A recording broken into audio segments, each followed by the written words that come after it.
जरा सोचो हम इंसानों के साथ रोबोट्स भी घुल मिल कर रहने लगे, लेकिन तब क्या होगा जब उन रोबोट्स के अंदर फीलिंग्स और इमोशंस भी आ जाएं। इस कहानी की शुरुआत में हमें एक लेडी बर्फीले पहाड़ के ऊपर लटकी हुई दिखाई जाती है। उसके ठीक पास ही में एक लॉकेट पड़ा हुआ था। वो लेडी तो मदद के लिए चिल्ला चिल्ला कर पूरी तरीके से थक चुकी थी, लेकिन वो इस जगह पर आखिरकार पहुंची कैसे, ये तो एक मिस्ट्री है। अब हमें अगले सीन में एक लड़की जिसका नाम एवा होता है वो डर कर भागती हुई दिखाई जाती है। देखकर लग रहा था कि एवा किसी से डर कर भाग रही है और अब वो चलते चलते एक घर के सामने आ गई थी जिसके अंदर एलेक्स नाम का एक आदमी रहा करता था। एलेक्स उस बच्ची के पास आकर पूछता है कि आखिर तुम इस तरीके से भाग क्यों रही हो और तुम्हारे पेरेंट्स आखिरकार कहाँ पर हैं? एवा एलेक्स की बातों को कुछ समझ पाती इससे पहले वो बेहोश हो जाती है। एलेक्स तो इंसानियत के नाते एवा को लेकर घर में चला जाता है उसका ट्रीटमेंट करने के लिए। अब हमें यहाँ कुछ समय बाद का सीन दिखाया जाता है जब इंसान रोबोट से काफी ज्यादा क्लोज हो गए थे। सारे के सारे रोबोट्स भी इंसानों के साथ मिलकर उनके जीवन को और भी सरल बनाने में लग जाते हैं। हम तो छोटी सी छोटी चीजों के लिए रोबोट्स का यूज करने लगे थे, जिससे कि एक तरीके से रोबोट और इंसानों के बीच एक अच्छा खासा बॉन्ड बन जाता है। अब हमें एलेक्स दिखाया गया जो एक बहुत ही बड़ा इंजीनियर होता है। वो कई सालों के बाद अपने घर पर वापस लौट रहा था। एलेक्स जल्द से जल्द फ्लाइट से नीचे उतरता है जहाँ पर उसका भाई डेविड पिकअप करने आया था। डेविड तो इतने समय बाद अपने छोटे भाई एलेक्स को देखकर बहुत ही ज्यादा खुश हो रहा था। अब वो दोनों साथ मिलकर लेबोरेटरी की तरफ चले जाते हैं जूलिया से मिलने के लिए। दरअसल कुछ सालों पहले जब एलेक्स इस जगह पर रहा करता था तब वो एक प्राइवेट ऑर्गेनाइजेशन के लिए काम किया करता जो रोबोट्स तैयार करते थे। एलेक्स वापस भी इसीलिए आया था क्योंकि वो अपने छोड़े गए सारे प्रोजेक्ट्स को कंप्लीट कर सके और जूलिया एलेक्स को सारी चीजें अवेलेबल करा के देती थी जिससे कि कंपनी का अच्छा फायदा हो और अच्छे खासे रोबोट तैयार किए जा सके। एलेक्स लेबोरेटरी के अंदर पहुंच जाता है जहां पर कई सारे स्टूडेंट्स रोबोट बनाने की टेक्निक को सीख रहे थे। हालांकि शुरुआत में एलेक्स को अंदर जाने नहीं दिया जा रहा था क्योंकि रिसेप्शनिस्ट की जगह पर कोई इंसान नहीं बल्कि एक रोबोट को बिठाया गया होता है जो एलेक्स की एंट्री को खारिज कर देती है। लेकिन एलेक्स बिना कोई परमिशन लिए अपनी रोबोटिक बिल्ली के साथ डायरेक्टली अंदर चला जाता है जहां पर वो अपनी सीनियर जूलिया से मिल रहा था जो काफी ज्यादा खुश लग रही थी। जूलिया एलेक्स को अपने सारे स्टूडेंट से मिला रही थी जो अलग अलग टाइप की रोबोट्स बनाना सीख रहे थे। उन सभी बच्चों को ये जानकर काफी ज्यादा खुशी होती है कि एलेक्स इन सारी चीजों में महारत हासिल कर रखा है। एलेक्स ने तो कई सारे रोबोट्स तैयार करके रखे थे जो बहुत ही अच्छा परफॉर्म करते हैं। जूलिया कुछ काम के लिए अंदर चली गई थी तो एलेक्स उन्हीं बच्चों को थोड़ा सा ज्ञान बांटने लग जाता है। एक स्टूडेंट का घोड़े वाला रोबोट प्रॉपर तरीके से काम नहीं कर रहा था, लेकिन एलेक्स ने पता नहीं उस रोबोट को कौन सा कमांड दिया जिससे कि वो प्रॉपरली काम करने लगा। एलेक्स की इतनी एडवांस स्किल्स देखकर सारे स्टूडेंट बहुत ही ज्यादा चौंक जाते हैं। अब जूलिया एलेक्स को लेकर अपने ऑफिस में चली गई थी। वो एलेक्स को उसके छोड़े गए सारे प्रोजेक्ट दिखाती है जो वो पूरा करने वाला था, लेकिन सिचुएशन ऐसी हो गई कि एलेक्स को ये छोड़कर जाना पड़ा। लेकिन अब जूलिया एलेक्स से चाहती है कि हमने इन रोबोट्स को अच्छी तरीके से बना तो दिया है, लेकिन इन सभी के अंदर इमोशंस और फीलिंग्स नाम की कोई टेक्नोलॉजी इंक्लूड करनी पड़ेगी जिससे कि एक अलग ही टाइप के रोबोट्स को बनाया जा सके।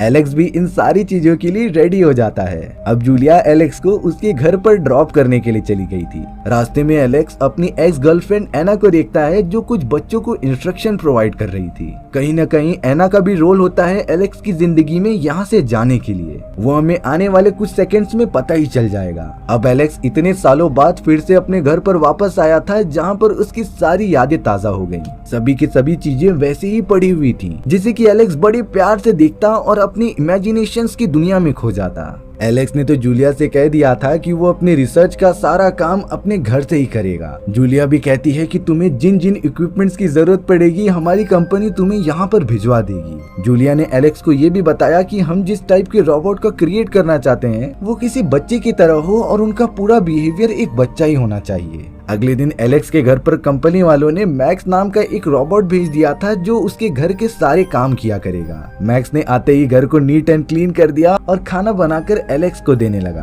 कंपनी वाले चाहते थे कि इस बार एलेक्स सिर्फ अपनी रिसर्च पर फोकस करे, बाकी किसी और काम पर नहीं। अगले दिन एलेक्स लेबोरेटरी में जाकर जूलिया के साथ कई सारे बच्चों की बिहेवियर वाली चीजें देखता है जिससे कि उसे रोबोटिक चीजें बनाने में मदद मिल सके। लेकिन एलेक्स को पता नहीं क्यों ये सारी चीजें पसंद ही नहीं आ रही थी। एलेक्स अब लाना के क्लास में आ गया था क्योंकि वो एक प्रोफेसर बन चुकी थी और बच्चों को पढ़ा रही होती है। क्लास खत्म होने के बाद एलेक्स अपनी एक्स गर्लफ्रेंड लाना से बहुत सारी बातें करता है। अब शाम होने के बाद एलेक्स घर की तरफ बढ़ने लगा था। वो तो ग्राउंड पे खेलते हुए कई सारे बच्चों की बिहेवियर को नोटिस कर रहा था। तभी अचानक एलेक्स की नजर रेड कपड़े पहने वाली एक लड़की पर जाती है जिसका नाम एवा होता है और कहानी की शुरुआत में इसी लड़की को दिखाया गया था। एलेक्स को एवा का बिहेवियर बाकी बच्चों से काफी अजीब दिखाई देता है। वो काफी मैच्योर और अच्छी तरीके से बात कर रही थी। एलेक्स ने एवा को चॉकलेट दिया और वो वहाँ से चली गई, पर एलेक्स को देखकर लग रहा था कि उसे एक बहुत ही अच्छा आइडिया आया है। इन सारी चीजों के बाद एलेक्स अपने घर पर आ जाता है। वहाँ पर पता चला कि मैक्स ने उसके घर के सारे काम कर दिए हैं। साथ ही साथ मैक्स ने एलेक्स के लिए काफी अच्छा खाना भी बनाया था। इतने कम समय में मैक्स एलेक्स की बिल्ली से बहुत ज्यादा क्लोज भी हो जाता है। दोनों ही भले से रॉबोट्स थे, लेकिन उनका रिलेशन एक दोस्त जैसा होता है। यहाँ चौंकाने वाली बात ये थी कि एलेक्स ने अपनी रोबोटिक कैट को एकदम फ्री माइंड वाला बनाया था, यानी कि वो किसी कमांड के अकॉर्डिंग एक्ट नहीं करेगी, बल्कि उसकी भी एक सोचने की क्षमता है जो चाहे कुछ भी कर सकती थी। हालांकि ये सारी चीजें गवर्नमेंट ने अब तक अलाउ नहीं की होती,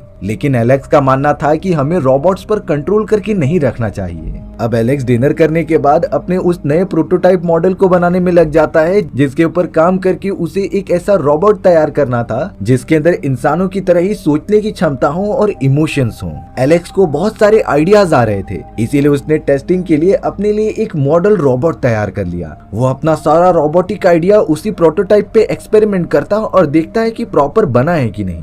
मैक्स भी एलेक्स को गाइड कर रहा था कि उसे कौन कौन से इमोशन वाले रोबोट्स की जरूरत पड़ सकती है। अब देर रात तक काम करने के बाद एलेक्स तो अपने लेबोरेटरी में ही सो गया था। अचानक एलेक्स को अपने बड़े भाई डेविड का कॉल आता है, जो कह रहा था कि मेरे यहाँ पर खाना खाने आ जाओ। एलेक्स इनविटेशन एक्सेप्ट करके अपने बड़े भाई के घर पर चला गया था, लेकिन वहाँ पर जाते ही एलेक्स ने देखा कि उस जगह पर लाना भी मौजूद है, और लाना और कोई नहीं बल्कि डेविड की वाइफ है, यानी कि एलेक्स की एक्स गर्लफ्रेंड उसकी भाभी बन चुकी है। एलेक्स पूरी तरीके से शॉक हो गया था, और अब तो कमरे के अंदर से वही लड़की बाहर निकलती है जिसका नाम एवा था। एवा तो डेविड और लाना की बेटी थी। जब ये सारी चीजें एलेक्स को अचानक पता चली तब वो थोड़ा सा शॉक हो चुका था। उसने अपने बड़े भाई से ये एक्सपेक्ट नहीं किया था कि वो उसकी एक्स गर्लफ्रेंड से ही शादी कर लेगा। अब वो सब मिलकर डिनर टेबल पर बैठकर डिनर करने लग जाते हैं। एलेक्स एवा और लाना से काफी सारी बातें करके उनका वीडियो भी निकाल रहा था, जैसे कि एलेक्स के मन में कुछ बातें हैं जो जाहिर नहीं कर पाता। अब अपने घर पर आने के बाद एलेक्स लगातार उन्हीं वीडियोस को देखता रह जाता है। वो कभी लाना को देखता तो कभी एवा को। एलेक्स को किसी भी एंगल से नहीं लग रहा था कि ये लाना की बेटी है। मैक्स एलेक्स को इस तरीके से परेशान होकर कह रहा होता है कि तुम्हें जिस टाइप का प्रोटोटाइप बनाना है उसके लिए इस लड़की के इमोशन सबसे बेस्ट लग रहे हैं और तुम्हें इससे बहुत ही अच्छे रिजल्ट्स मिल सकते थे। एलेक्स भी कहीं न कहीं इन सारी चीजों के बारे में काफी अच्छे से सोचने लगा था, पर अभी उसका पूरा ध्यान लाना के ऊपर होता है। अब एक दिन जब एलेक्स अपने लेबोरेटरी में काम कर रहा था तभी उसके घर के बाहर कोई पत्थर मार रहा होता है। एलेक्स ने जब जाकर देखा तब वहाँ पर तो एवा मौजूद थी जो एलेक्स से मिलने आई हुई होती है। एलेक्स भी एवा को अपने लेबोरेटरी में लाकर उसे सारी चीजें दिखा रहा था। यहाँ पर एलेक्स को एक क्वेश्चन का सॉल्यूशन नहीं मिल रहा होता, इसीलिए उसने सोचा कि एवा की इमोशंस का फायदा उठाया जाए। उसने एवा को अलग अलग तरीके के पिक्चर्स दिखाना स्टार्ट किया और एवा से कहा कि इन सारी चीजों को देखकर तुम्हारा सबसे पहला इंप्रेशन क्या बनता है। दरअसल एलेक्स इन सारी चीजों का एक रिकॉर्ड बनाना चाहता था जिससे कि वो अपने प्रोटोटाइप में यूज कर सके, क्योंकि प्रोटोटाइप के अंदर एक मेन हिस्सा था और वो है इमोशन। डिजिटल इमोशंस के लिए सबसे पहले एलेक्स को असली इंसानों के डेटा सेट बनाकर जमा करना पड़ेगा और उन्हें अच्छे से प्रोसेसिंग करने के बाद ही वो रोबोट के अंदर डालेगा।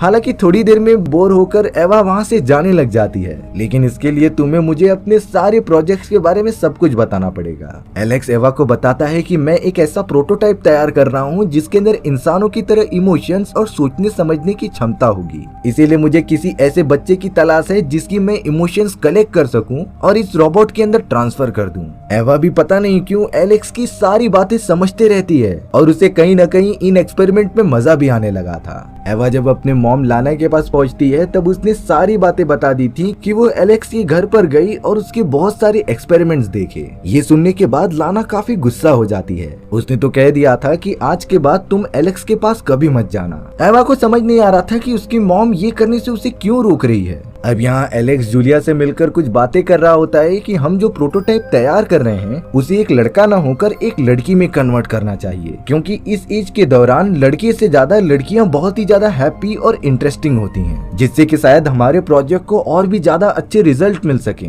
जूलिया ने एलेक्स को कहा कि तुम्हें जिस तरीके से ठीक लगता है तुम वैसा करो, क्योंकि एट द एंड ये सारा प्रोजेक्ट तुम्हारा है और तुम्हें ही रिजल्ट प्रोड्यूस करने हैं। एलेक्स जब जूलिया से सारी बातें करके बाहर निकल रहा था तब उसकी मुलाकात लाना से होती है। लाना एलेक्स से कुछ बातें करना चाहती थी, इसीलिए वो दोनों साथ में चलते रहते हैं। दरअसल लाना बिल्कुल भी नहीं चाहती थी कि एलेक्स अपने किसी भी एक्सपेरिमेंट में एवा को शामिल करे, क्योंकि बाकी पेरेंट्स की तरह लाना को भी अपनी बेटी की फिक्र थी। अब यहाँ काफी ज्यादा रिक्वेस्ट करने के बाद एलेक्स लाना की सारी बातें समझ गया था। अगले दिन एवा फिर से एलेक्स के पास आ जाती है, लेकिन इस बार एलेक्स ने एवा को साफ साफ मना कर दिया था कि मैं तुम्हें एक्सपेरिमेंट में बिल्कुल भी शामिल नहीं कर सकता, क्योंकि तुम्हारे पेरेंट्स इन सारी चीजों के खिलाफ हैं और आज से तुम मुझसे मिलने भी मत आना। एवा बताती है कि भले ही मैं एक्सपेरिमेंट के लिए ना आ सकूं, लेकिन हम नॉर्मल बातचीत तो कर सकते हैं। एलेक्स तो अब एवा को इन सारी चीजों के लिए मना भी नहीं कर पा रहा था। अब वो दोनों थोड़े मजे के लिए आइस स्केटिंग करने चले जाते हैं। एलेक्स को इतनी अच्छी आइस स्केटिंग नहीं आती थी, इसीलिए एवा उसे सिखा रही होती है।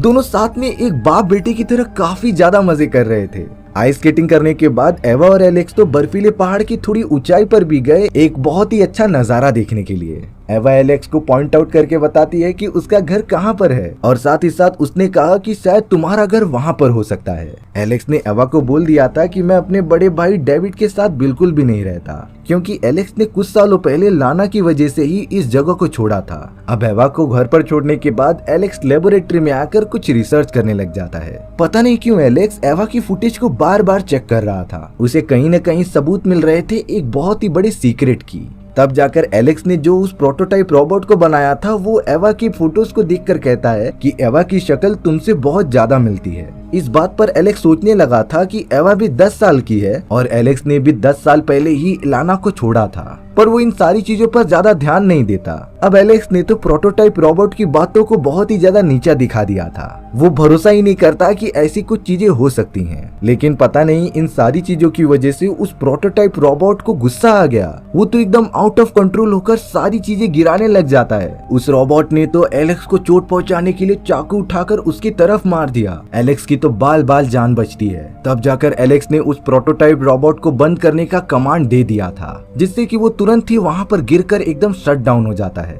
अब अगले दिन एलेक्स एक पार्टी में मौजूद था जहां पर डेविड और लाना भी होते हैं। डेविड और लाना एक दूसरे के साथ डांस कर रहे थे। एलेक्स अब लाना से परमिशन मांगता है कि क्या वो उसके साथ थोड़ी देर के लिए डांस कर सकता है कि नहीं, जिसके बाद अब एलेक्स और लाना एक दूसरे को टच करके डांस करने लगे थे। डेविड ये सारी चीजें देख नहीं पाता और वो बाहर की तरफ निकल जाता है। हालांकि लाना और एलेक्स का ब्रेकअप हो चुका था बहुत सालों पहले, लेकिन कहीं न कहीं अभी उनके बीच वो छोटा सा प्यार होता है जैसे कि वो दोनों बाहर नहीं निकालना चाहते थे। अब लाना यहाँ पर डेविड को ढूंढते हुए बाहर आ गई थी। एलेक्स भी लाना की मदद कर रहा होता है, लेकिन दोनों थोड़ी ही दूर जाने के बाद एलेक्स ने पता नहीं क्यों लाना को किस कर लिया था। लाना भी पूरी फील के साथ एलेक्स को किस करते ही जा रही थी, लेकिन वो फिर से अपसेट होकर वहाँ से जाने लग जाती है। और अब अचानक अगले ही मोमेंट में डेविड पीछे से आकर अपने छोटे भाई एलेक्स को मारने लगा था, क्योंकि उसने सारी चीजें देख ली होती हैं। डेविड ने तो एलेक्स से कह दिया था कि तुम प्लीज यहाँ से चले जाओ, नहीं तो मैं तुम्हें खत्म कर दूंगा। एलेक्स जब इस हालत में अपने लेबोरेटरी में जाता है तब उसका रोबोट मैक्स ने उसे गले लगा लिया था, क्योंकि एलेक्स ने तो मैक्स के अंदर की फीलिंग्स काफी बढ़ा दी होती हैं, जिससे कि अब मैक्स समझ पा रहा था कि एलेक्स काफी ज्यादा उदास है और उसे सपोर्ट की जरूरत है। एलेक्स का दिमाग इन सारी चीजों से एकदम फटा जा रहा था कि वो क्या करे। अब एलेक्स अगले दिन जाकर जूलिया से कहता है कि मैं ये प्रोजेक्ट अब आगे नहीं बढ़ा सकता, मैं वापस अपने पुराने घर पे जाना चाहता हूँ जहाँ पर मैं खुश था। जूलिया ने एलेक्स से कहा कि क्या ये सारी चीजें लाना की वजह से हो रही हैं? एलेक्स इन सारी चीजों का ज्यादा कुछ जवाब नहीं देता और वहाँ से निकल जाता है। वो तुरंत ही एवा से मिलने गया था और उसे बता रहा होता है कि मैं बहुत ही कम दिनों के लिए यहाँ पर रहने वाला हूँ और अब मैं अपने टाउन वापस लौट जाऊंगा। एवा तो ये बात सुनकर बहुत ही उदास हो जाती है, क्योंकि इतने कम समय में उसका एलेक्स के साथ बहुत ही गहरा कनेक्शन बन चुका था। वो तो एलेक्स को एक तरीके से अपना फादर भी मानती थी। एलेक्स अब अपने लेबोरेटरी में आकर अपनी सारी पैकिंग करने लग जाता है, पर थोड़ी ही देर में वहाँ एलेक्स के पास लाना आ गई थी, जो एलेक्स से माफी मांग रही होती है सभी चीजों के लिए। और अब बात करते करते दोनों ही एक दूसरे को किस करने लग जाते हैं, जैसे कि उनका प्यार इतने सालों से कहीं बंद पड़ा था। अब यहाँ पर लाना एलेक्स को कुछ बातें बता रही थी कि एवा डेविड की बेटी नहीं बल्कि तुम्हारी बेटी है, लेकिन जब वो पैदा हुई थी तब वो बहुत ही ज्यादा कमजोर थी, इसीलिए उसके ऊपर कुछ एक्सपेरिमेंट किए गए जिससे कि आज वो जिंदा जिंदा है। लाना जब एलेक्स को ये सारी बातें बता रही थी तब एवा ने ये सब सुन लिया होता है, जो बहुत ही ज्यादा शॉक हो गई थी। एवा तुरंत ही उन पहाड़ी वाले इलाकों की तरफ भागने लगी थी जिसे कि लाना ने देख लिया होता है। लाना तुरंत ही एवा को बचाने के लिए उसके पीछे जाने लगती है, लेकिन लाना ने कहा कि तुम यहीं पर वेट करो। लाना जल्द से जल्द बर्फीले वाले पहाड़ के ऊपर जाती है जहाँ पर एवा बेहोश पड़ी हुई थी। वो जल्द से जल्द एवा के पीठ पर लगी हुई स्किन को निकालती है और वहाँ की चिप के अंदर कुछ चेंजेस करने लग जाती है, जिससे कि हमें साफ साफ पता चल रहा था कि एवा एक रोबोट है जिसके पास इंसानों जैसे ही इमोशंस और फीलिंग्स थे।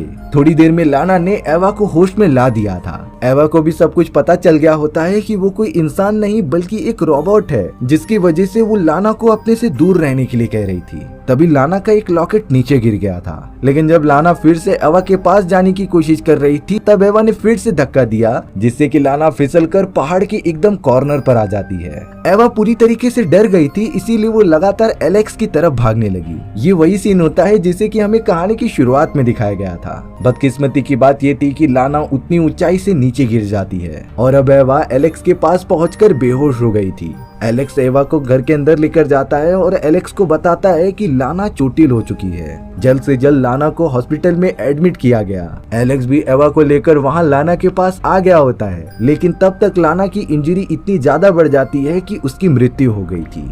एवा बहुत ही ज्यादा दुखी हो रही थी क्योंकि वो लाना की मौत को खुद का ही जिम्मेदार मान रही थी, जिसकी वजह से एवा के सिस्टम भी अच्छे से काम नहीं कर पाते। अब यहाँ जूलिया ने एलेक्स को एकदम शांत स्वभाव से बताया कि अब हम एवा को जिंदा नहीं रख सकते क्योंकि उसने जाने अनजाने में एक इंसान की जान ले ली है, और अगर ऐसे प्रोजेक्ट हम और भी बनाते रहें तब इंसानी प्रजाति खतरे में पड़ जाएगी। एलेक्स तो बहुत ही ज्यादा इंसिस्ट करने लगा था कि वो तो एक छोटी बच्ची है, आखिर वो क्या कर लेगी, लेकिन जूलिया के इंस्ट्रक्शन साफ थे, एवा को खत्म करना ही होगा। एलेक्स भी इन सारे रूल्स की वजह से एकदम मजबूर हो जाता है। वो तो एवा के साथ उसके अंतिम पल गुजार रहा था और उसे आखिरी बार आइस स्केटिंग करते हुए देख रहा था। एवा एलेक्स से कहती है कि क्या तुम मुझ में कुछ चेंजेस करके मेरी सारी इमोशंस हटा नहीं सकते जिससे कि मैं किसी को भी चोट ना पहुंचा सकूं। लेकिन एलेक्स की शांति को देखकर एवा समझ जाती है कि ऐसा पॉसिबल नहीं है और अब एलेक्स एवा को हमेशा हमेशा के लिए सुलाने के लिए आ जाता है। एलेक्स तो बिल्कुल भी नहीं चाहता था कि वो एवा को इस तरीके से मारे, लेकिन ये उसकी मजबूरी थी।